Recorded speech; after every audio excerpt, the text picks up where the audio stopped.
இன்றைய வசனம் உபாகமம் 1:31.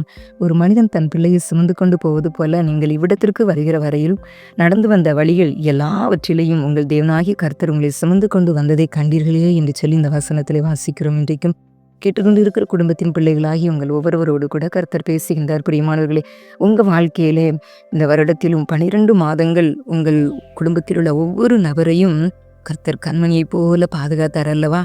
எப்படியாக அவர் சுமந்து கொண்டு வந்தாரே பிரியமானவர்களே.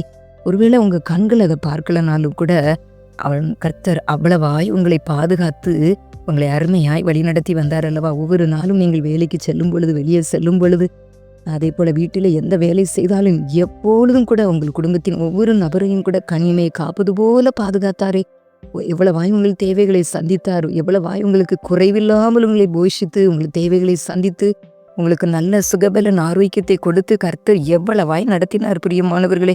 அப்படியானால் உன் தேவனாகிய கர்த்தர் உங்களை சுமந்து கொண்டு வந்ததை கண்டீர்களே என்று சொல்லி இந்த வசனம் சொல்கிறது. அப்படியானால் நீங்களும் கூட ஒரு விஷயம் கூட நீங்கள் யோசித்து பாருங்கள்.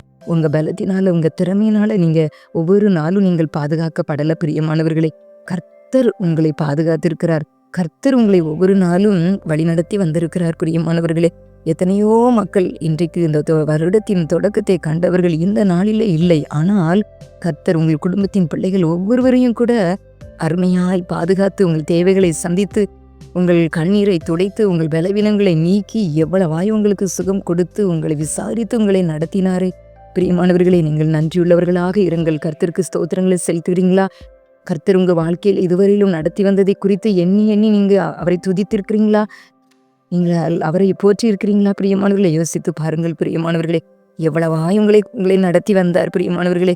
எவ்வளவாய் நீங்கள் நெருக்கமான சூழ்நிலைகளில் இருக்கும் பொழுது, ஒருவேளை உங்க குடும்பத்துல எவ்வளவோ தேவைகளுக்கு மத்தியிலே பிள்ளையுடைய படிப்பா இருக்கலாம், திருமண காரியமா இருக்கலாம், ஏதோ ஒரு மருத்துவ செலவா இருக்கலாம், எந்த தேவைகளா இருந்தாலும் கூட அந்த தேவைகளையும் எப்படி சந்திக்க போகிறோம், எப்படி இந்த பாதையை கடக்க போகிறோம் என்று நீங்கள் நினைத்திருக்கலாம். ஆனால் அந்த பாதைகளிலும் கூட அந்த தேவைகளுக்கு மத்தியிலும் கூட கர்த்தர் உங்கள் தேவைகளை சந்தித்து உங்கள் ஜெபத்தை கேட்டு உங்கள் தேவைகளை சந்தித்து நீங்கள் வெட்கப்பட்டு போகாதபடிக்கு கர்த்தர் அருமையாய் உங்களை நடத்தினார் அல்லவா?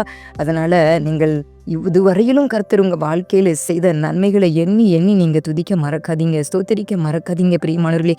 நீங்க இந்த நாட்களிலே இந்த வருடத்திலும் 12 மாதங்களும் உங்களை பூஷித்து உங்களை அருமையாய் நடத்தினதை குறித்து நீங்க எண்ணி எண்ணி நீங்க துதித்து ஸ்தோத்தரித்து நீங்க நன்றி பலிகளை செலுத்தும் பொழுது கர்த்தர் அவ்வளவாய் சுகந்த வாசனையாக நுகர்ந்து கொள்வாரே.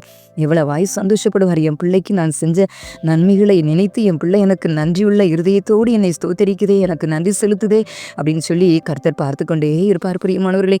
அப்படி என்னால் அவர் பார்த்து கொண்டே இருப்பது மட்டுமல்ல, வருகிற ஆண்டிலும் கூட உங்களுடைய குடும்பத்தை இன்னும் அதிகமாய் உங்களுக்கு என்னென்ன தேவைகளோ உங்களுக்கு எப்படியெல்லாம் நன்மைகளை கொடுத்து உங்களை ஆசீர்வதிக்க வேண்டுமோ அப்படியெல்லாம் கர்த்தர் உங்களை ஆசீர்வதித்து உங்களை நடத்துவார். ஏனென்றால் நீங்கள் நன்றியுள்ளவர்களாக இருக்கும் பொழுது கர்த்தர் உங்களுக்கு இவ்வளோ இந்த 12 மாதங்கள் செய்த நன்மைகளை நினைத்து நீங்கள் நன்றியுள்ளவர்களாக இருக்கும் பொழுது புதிய ஆண்டிலும் புதிய கிருபைகளை புதிய நன்மைகளை தந்து உங்களை ஆசீர்வதிக்காமல் இருக்கவே மாட்டார் பிரியமானவர்களே. அதனால நீங்கள் ஸ்தோத்திரித்து கர்த்தருக்கு நன்றி செலுத்துங்கள். கர்த்தரை அவ்வளவாய் உங்கள் மேலே உங்கள் குடும்பத்தின் மேலே அக்கறை உள்ளவராக இருந்து உங்களை அருமையாய் நடத்துவார். அப்படிப்பட்ட கிருபைகளை தேவன் உங்களுக்கு தந்தல்வராக. ஆமென்.